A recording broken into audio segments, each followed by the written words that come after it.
кезде сазымыздың әскімен биралап жаттық, енді бүгін шешетін боламыз. Достар, біз қазір переход жасаймыз. Мұнда кеттік. 1, 2, 3. Достар, шашымыз әдемі болып қалды және бетімізді боядық. Принцесса болып тұрып қой.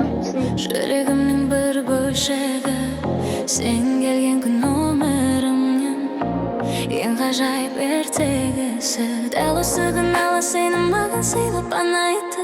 Ана деген ұлы атты жүрегіме жазып кетті. Кеше ғана кішкентай сәби едің, бүгін міне 10 жастағы көркем едің. Әр қадамың, әр күлкің бақытым, сен бар жерде шуақ шашар жанымның. Көркемім, жаным менің тұңғышым, сенсің менің жүрегімнің тынысы. 10 жасың құтты болсын балапаным, бақыт болып басталсын әрбір қадамың. Көркемім, мақтанышым, үмітім, сенсің менің өмірдегі қуанышым. Қанат қағып биіктіге самғағын, әкем барын ешқашанда ұмытпағын. Сабағыңды өзді оқыта алмайсың, жауапкершіліктен ешқашан ұшпайсың. Пысықсың сен, ақыллысың, зерексің, бауырлағым қамқор болып жүресің. Тіл алғышсың, жүрегіңді тым жұмсақ, жақсылығың өзіңе болсын шуақ. Бауырларың сүйінеді өзіңе, сен барсың деп қуаныш бар үйімде.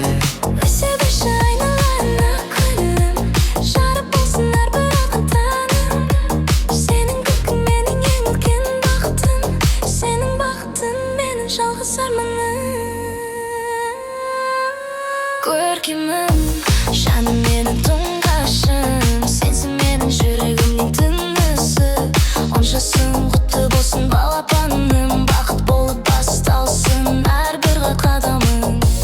Көркемім, мақтанышым, үмітім, сенсің менің өмірдегі қуанышым. Қанат қағып биіктерге самғағын, ананың барын ешқашанда ұмытпағын.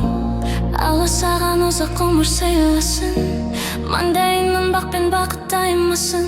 Қадамың құтты, жолың әркез ашық боп, жүрегіңе қайғы мұңдар жоламасын. Қайда жүрсең, қандай белес алсаң да, папаң сені қолдайды ғой әрқашан.